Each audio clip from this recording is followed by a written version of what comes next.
एक बार एक राजा को उसके मंत्री ने बताया कि उनके राज्य में एक ऐसा व्यक्ति भी रहता है जिसका सुबह सुबह कोई भी इंसान मुंह देख ले तो उसे दिन भर खाना ही नहीं मिल पाता है। इस बात की सच्चाई को जानने की इच्छा राजा के मन में उठी और अगले ही दिन राजा ने उस व्यक्ति को अपने राजमहल में बुला लिया और कमरे के सामने वाले कमरे में ही उसे सुला दिया।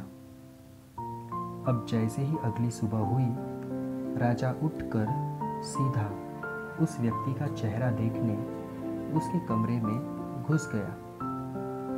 वो व्यक्ति उठ चुका था। राजा ने उसका चेहरा देख लिया और अपने कमरे में चला गया।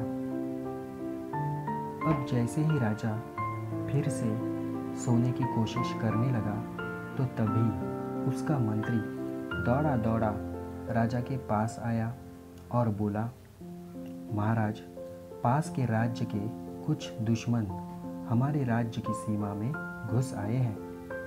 राजा तुरंत उठा और उसने सेना को तैयार करने का आदेश दिया और खुद भी तैयार होकर सेना के साथ जंगल की तरफ चला गया।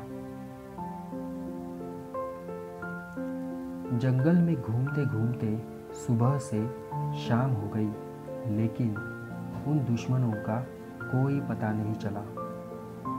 राजा शाम को भूखा प्यासा महल में आया।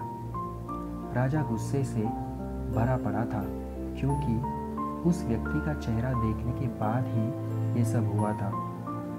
राजा ने उस व्यक्ति को तुरंत फांसी की सज़ा देने की घोषणा कर दी। दूसरे दिन फांसी लगने से पहले राजा उस व्यक्ति से बोला कि तुम सच में मनहूस हो। सुबह सुबह तुम्हारा चेहरा कोई देख ले तो वो सच में सारा दिन भूखा प्यासा ही रह जाता है। बताओ, मरने से पहले तुम्हारी कोई आखिरी इच्छा है तो? आखिरी इच्छा मांगने से पहले वो व्यक्ति बोला, महाराज, मेरा चेहरा देखने की वजह से आपको सिर्फ भूखा रहना पड़ा, लेकिन आपका चेहरा देखने की वजह से तो मुझे मौत मिलने वाली है। फिर हम दोनों में से ज़्यादा मनहूस कौन हुआ? इतना सुनते ही उस राजा का मुंह शर्म से लाल हो गया और तभी उसे संत की एक बात याद आई। बुरा जो देखने में गया, बुरा मिला ना कोई। जब अपने दिल में झांक कर देखा तो मुझसे बुरा ना और कोई। दूसरों में बुराई देखने से पहले हमें खुद के अंदर एक बार झांक लेना चाहिए। दूसरों में बुराई ढूंढने वाले अक्सर ये भूल जाते हैं कि वो खुद कैसे हैं। कहानी छोटी सी है मगर बहुत काम की। धन्यवाद।